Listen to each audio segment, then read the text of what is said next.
वे कानून की रखवाली में लगी थी पर खुद की हिफाजत नहीं कर सकी। झाड़ियों में पड़ी हुई उसकी जली हुई लाश ने सबको हिला दिया। ये है सिपाही बिमल पाल की, जो बोलते बोलते खुद खामोश हो गई।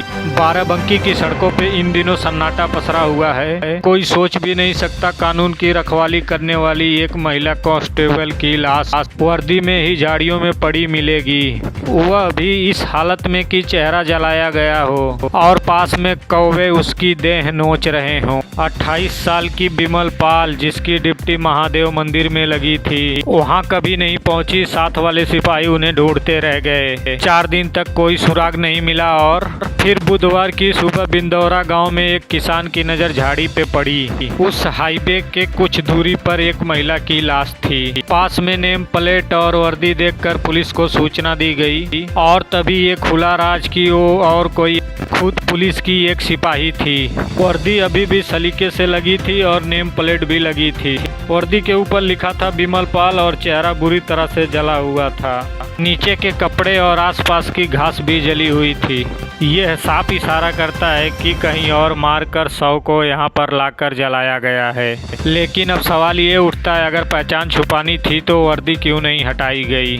आईजी भूपेंद्र कुमार मौके पे पहुंचे और मर्डर किसी खास मकसद से किया गया है। सुल्तानपुर के भभोट गांव की बेटी बिमल पाल 2017 में पुलिस में भर्ती हुई थी। 4 बहनों में एक पिता का पहले ही देहांत हो चुका था। माँ और बहनों की जिम्मेदारी उन्हीं के कंधों पर थी।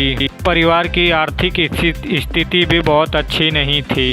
बस 1.5-2 बीघा जमीन और एक कच्चा मकान था। बाराबंकी के सुल्तान थाने में उनकी ड्यूटी लगी थी। पास में ही किराया का कमरा लेकर अकेली रहती थी।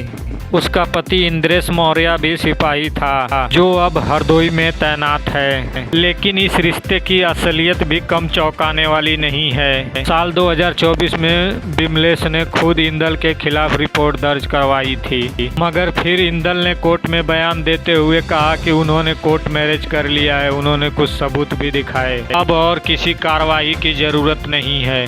बिमलेश की बहन पूजा पाल ने बताया, इंदल मौर्य अक्सर धमकी देता था। मेरी बहन डरी हुई थी। आखिरी बार 27 तारीख को बात हुई थी, तब वो घबराई हुई थी और फोन पे कहने लगी कि अब हमारा कोई सहारा नहीं है। जिसे कंधा देना चाहिए था उसी ने अकेला छोड़ दिया। जब अंतिम विदाई का वक्त आया तो बिमलेश की मां बिलखती रही। पुलिस आईजी ने लाश को दफनाया। अब सवाल बाकी है कि बिमलेश को आखिर क्यों मारा गया। जवाब किसी के पास नहीं है।